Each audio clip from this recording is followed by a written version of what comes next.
Muito bem, meus caros telespectadores. Hoje a gente está conversando com o professor Damião, que é um intelectual preparado para nos trazer o encontro da literatura com a filosofia, como nos blocos anteriores.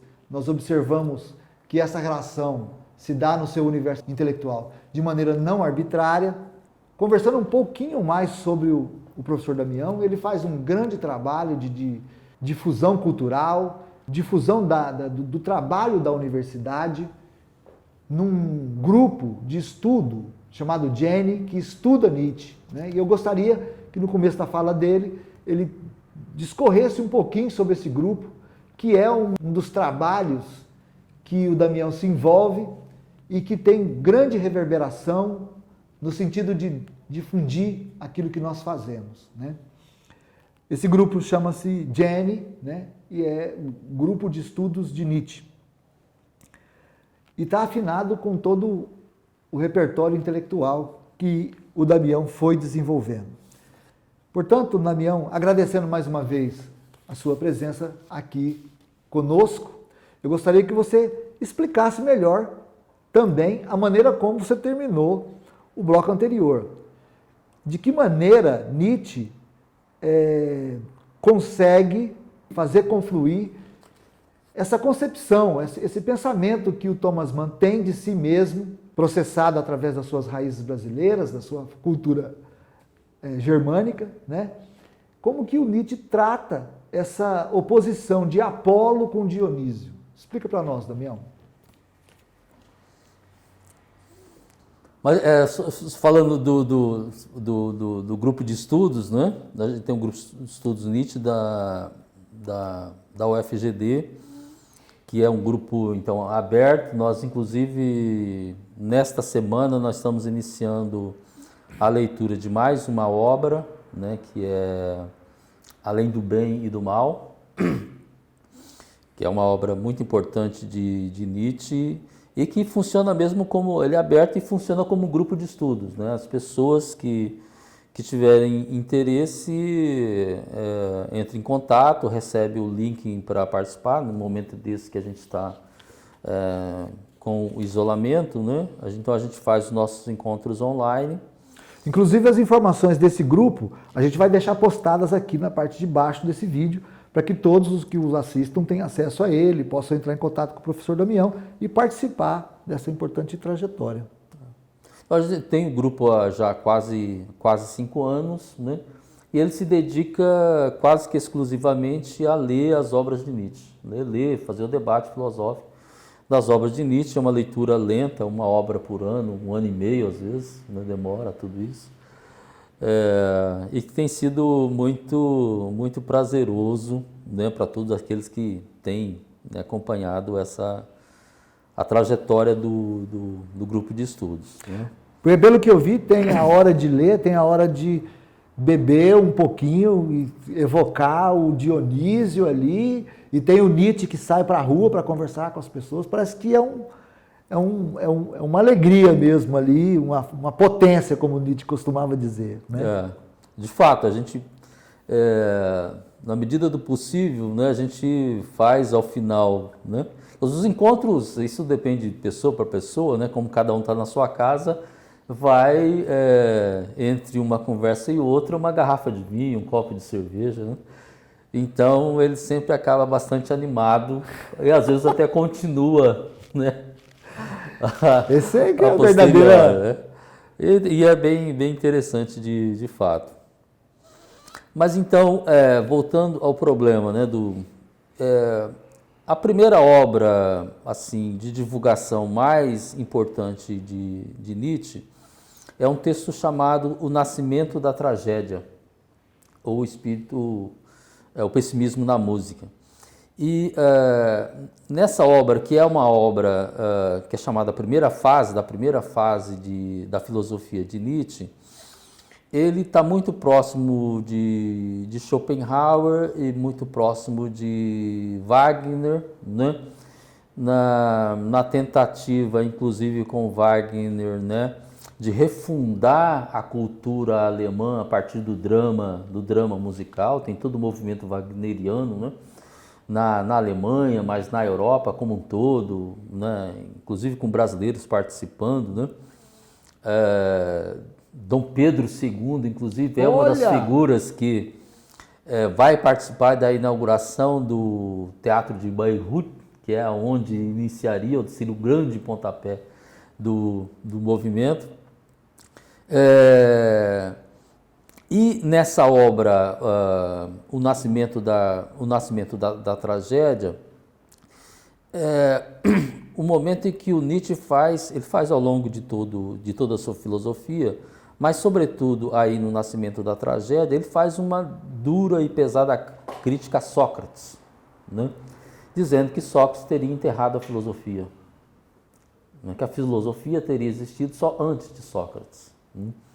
Exatamente porque Sócrates teria introduzido o racionalismo, né, na filosofia, no sentido de que só a razão, o logos, né, o conhecimento conceitual era capaz de apreender a verdade, né, filosófica, e, portanto, os outros elementos que até então estariam presentes, as outras formas de conhecimento, por exemplo, a música, a poesia, né?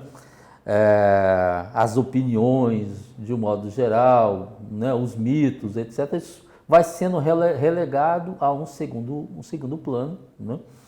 E o Nietzsche vai dizer que então o Ocidente herda, não só em termos filosóficos, mas enquanto civilização, herda uma forma de ser, uma forma de pensar que deriva, né, de Sócrates, né?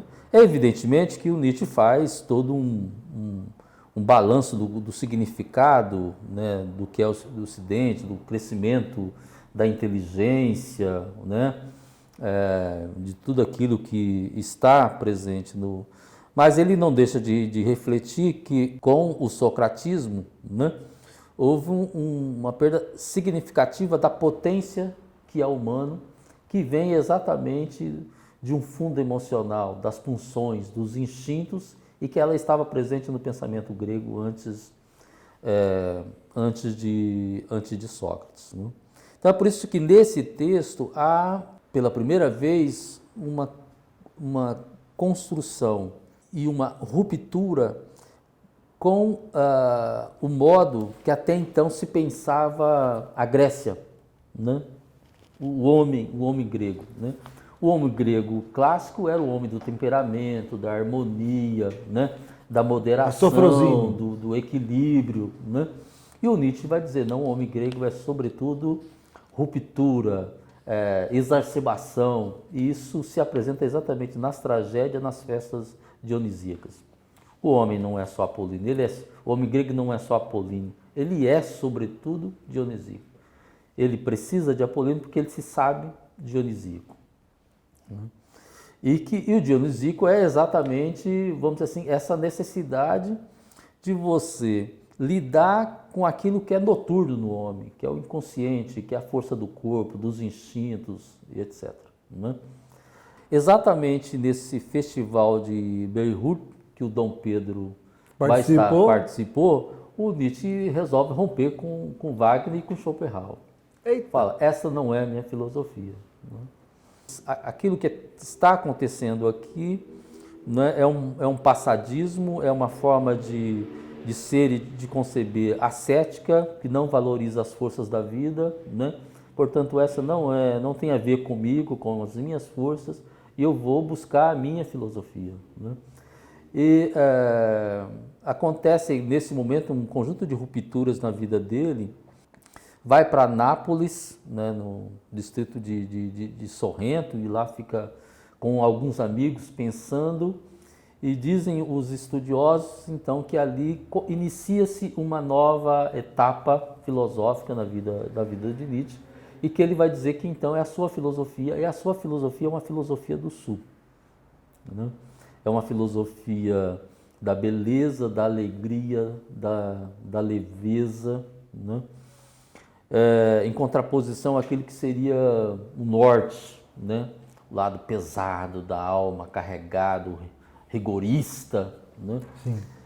ele se contrapõe, vai fazer essa contraposição. E os dois primeiros textos dele, em que ele então começa a expressar essa nova filosofia, um é chamado Humano Demasiado Humano, e o outro chamado Aurora. Um é de 1879, se não me engano, e o outro de 1882. Né?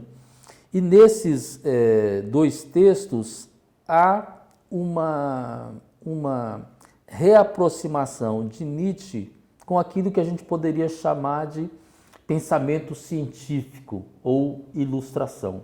Né? Uma aproximação que reflete também uma certa exigência de recuperar os outros elementos que compõem a vida para além do intelecto. Né?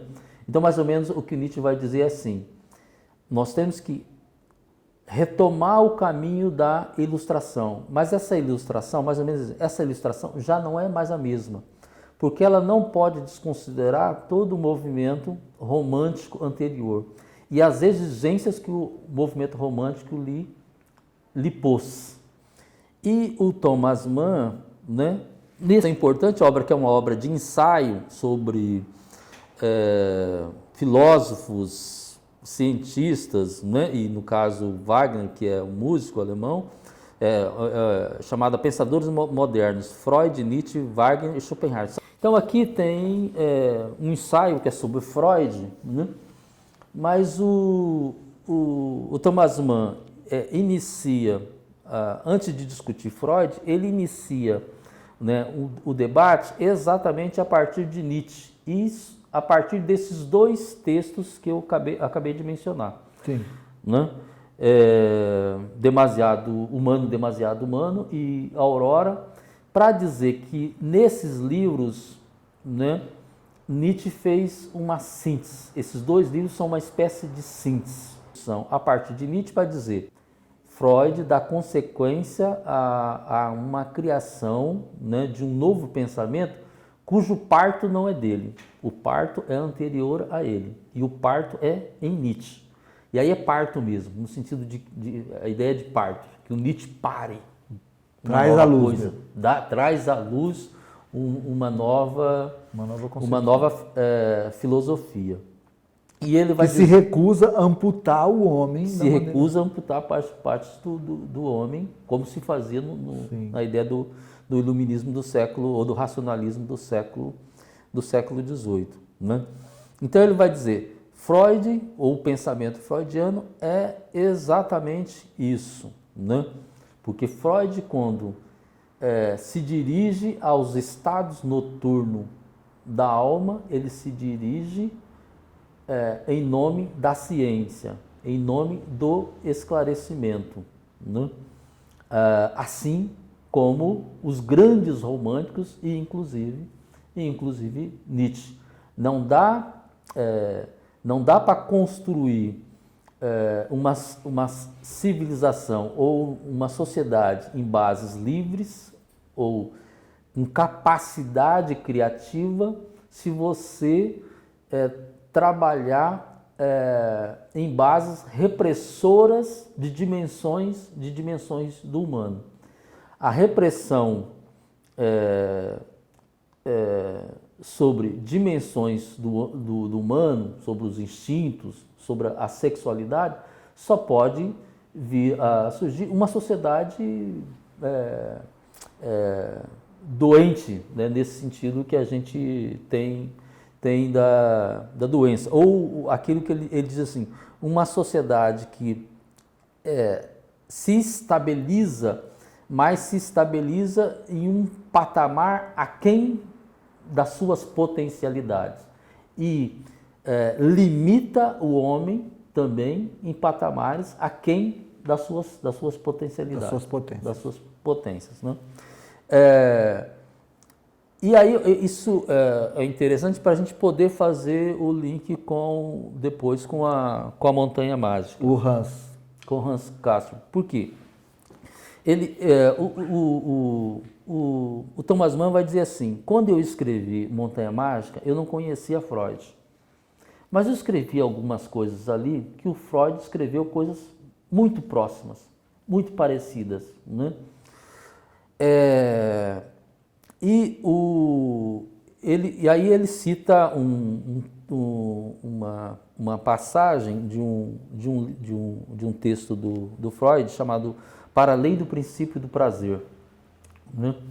E nesse livro, que é de 1920, né?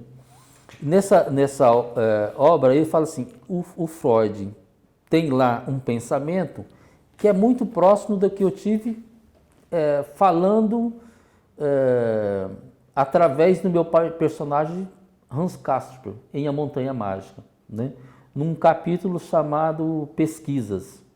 E mais ou menos assim, de modo bem resumido e até simplificado, ele mais ou menos diz assim, é um pensamento sobre o nascimento da vida. Como que nasce a vida? A vida nasce do material para o orgânico e do orgânico o inteligível, né? E essa primeira passagem do material para o orgânico, ela foi sentida no primeiro momento como maligno, como uma doença.